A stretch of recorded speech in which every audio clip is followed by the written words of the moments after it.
گائے میں 7 آدمی اور اونٹ میں 10 آدمی حصہ لے سکتے ہیں. اللہ کے رسول صلی اللہ علیہ وسلم کی صحیح حدیث موجود ہے.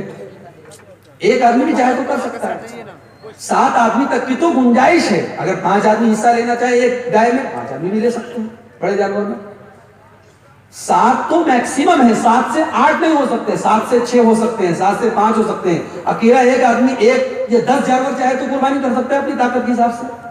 لیکن ایک جانور میں, بڑے جانور میں 7 لوگ حصہ لے سکتے ہیں. انہوں نے ایک سوال کیا ہے بھائی صاحب نے کہ پہلے شاید ان کا کہنا ہے کہ گاؤں میں ایسا ہوتا تھا کہ قربانی کرنے کے بعد گوشت کا 3 حصہ کر دیتے تھے اور ایک حصہ کہیں پہ لے جا کے جمع کر دیتے تھے.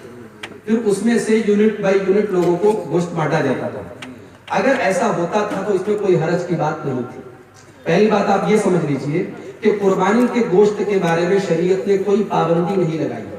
اللہ تعالیٰ نے قرآن میں فرمایا کہ کلوا منہا وَأَطْعِمُوا الْبَائِسَ الْفَقِيرَ, قربانی کا گوشت خود بھی کھاؤ اور غریبوں کو بھی کھلاؤ. اللہ کے رسول صلی اللہ علیہ وسلم نے حدیث میں فرمایا کلوا وتصدقوا وادخروا, یعنی قربانی کا گوشت کھاؤ بھی, غریبوں کو بھی بانٹو اور جمع بھی کر سکتے ہو اپنے گھر میں. تو شریعت نے کوئی پابندی نہیں لگائی ہے. نہ یہ ضروری ہے کہ آپ پورے گوشت کا بالکل برابر 3 حصہ کریں. آپ چاہیں پورا گوشت اپنے گھر میں رکھ لیں, لیکن یہ مناسب نہیں ہے تاکہ سماج کا جو غریب طبقہ ہے قربانی کا گوشت اس تک بھی پہنچے. تو آپ کچھ رشتہ داروں کو بھی بانٹ دیجئے, کچھ غریبوں کو بھی دے دیجئے, کچھ کھا لیجئے, یہ زیادہ بہتر ہے. برابر بانٹنا ضروری نہیں ہے. اگر آپ کے گاؤں میں یہ شکل تھی کہ سب لوگ ایک جگہ دیتے تھے تاکہ غریبوں کا بھی بھلا ہو جائے اور سب کے گھر تک وہ چلا جائے, یہ بھی ایک شکل جائز شکل ہے, کوئی حرج کی بات نہیں. اس طریقے سے بھی آپ کر سکتے ہیں, اس میں کوئی ممانعت کی بات نہیں. انہوں نے سوال کیا ہے کہ شادی شدہ اگر کوئی مرد ہے یا شادی شدہ اگر کوئی عورت ہے اور اس نے زنا کر لیا تو کیا اس کے اوپر 100 کوڑا چلے گا کہ نہیں چلے گا؟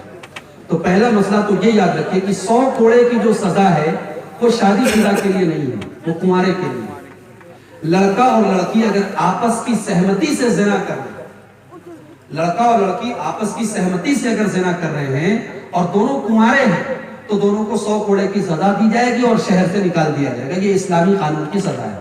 لیکن اگر دونوں شادی شدہ ہیں, یا مان لیجیے مرد شادی شدہ ہے یا مان لیجیے عورت شادی شدہ ہے, تو جو شادی شدہ ہے اس کو پتھروں سے مار کے ختم کر دیا جائے گا. یہ اسلامی قانون کی سزا ہے.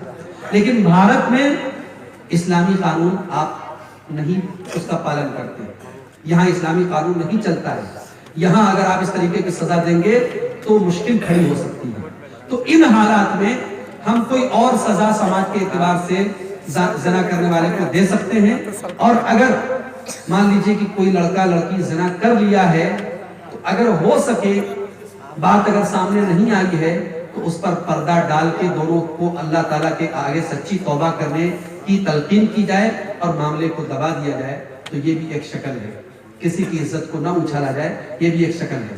اسلامی سزائیں جو ہیں پتھر مارنے کی یا کوڑا مارنے کی, وہ وہاں پر ہے جہاں اسلامی قانون نافذ ہو. ہمارے دیش میں یہ سزائیں نافذ نہیں ہیں, لہٰذا ہم یہ سزا یہاں پر نہیں دے سکتے ہیں. اگر ہمارے سماج میں کسی نے کیا ہے اور کھلم کھلا کیا ہے, بات سامنے آ گئی ہے, ہم کوئی اور سزا دے دیں, یہ سزائیں ہم نہیں دے سکتے. یہ ایک سوال آیا ہے, کسی ایک امام کی اتباع کرنا اور ان کی ساری باتوں کو ماننا کیسا ہے؟ اگر یہاں امام کا مطلب جو 4 مشہور امام ہیں, یعنی امام ابو حنیفہ, امام مالک, امام احمد ابن حنبل, امام شافعی, ان چاروں امام سے اگر آپ نے مراد لیا ہے تو دیکھیے ہمارے بہت سارے بھائی جو جیسے ان کو حنفی کہتے ہوئے امام ابو حنیفہ کو مانتے ہیں, مالکی امام مالک کو مانتے ہیں, تو ان کے یہاں کیا ہے کہ ہم اس امام کی تقلید کرتے ہیں. ہم سارے مسئلے میں انہی کی بات مانیں گے. شریعت میں ایسی چیز درست نہیں ہے, ٹھیک نہیں ہے. ہماری شریعت میں اگر کسی کو یہ مقام دیا گیا ہے کہ اس کی ساری باتیں مانی جائیں تو وہ ہستی صرف اور صرف اللہ کے رسول صلی اللہ علیہ وسلم کی, کسی امام کی نہیں ہے. امام کی بات ہمیں ماننا ہے, لیکن وہی بات ماننا ہے جو قرآن اور حدیث کے مطابق ہو.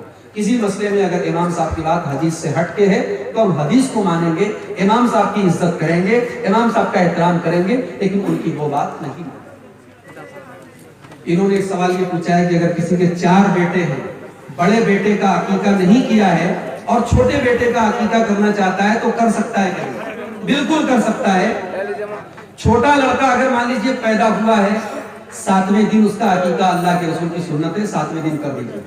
بڑے والے کا آپ نے اگر طاقت رہنے کے باوجود نہیں کیا، ایک تو ہوتا ہے کہ جب بڑا لڑکا پیدا ہوا تو آپ کے پاس طاقت نہیں تھی، مجبوری تھی، طاقت رہتے ہوئے بھی آپ نے نہیں کیا تو آپ نے غلط کیا، گناہگار ہوا۔ لیکن آگے جیسے ہی آپ کو طاقت مل گئی، آپ بڑے والے لڑکے کا بھی عقیقہ کر دیجیے۔ لیکن کوئی ضروری نہیں کہ پہلے بڑے والے کا کریں گے تبھی چھوٹے والے کا کر سکتے ہیں۔ آج اگر چھوٹا بچہ پیدا ہوا ہے اور 7 دن پر عقیقہ سنت ہے، 7ویں دن کر دیجیے۔ لیکن اگر کسی لڑکے کا بھی آپ صحیح ٹائم پہ 7ویں دن نہیں کر پائے ہیں تو کوشش کیجیے کہ باری باری صدقہ کر دیجیے، جیسے جیسے طاقت ہوتی چلی جائے عقیقہ کر دیجیے۔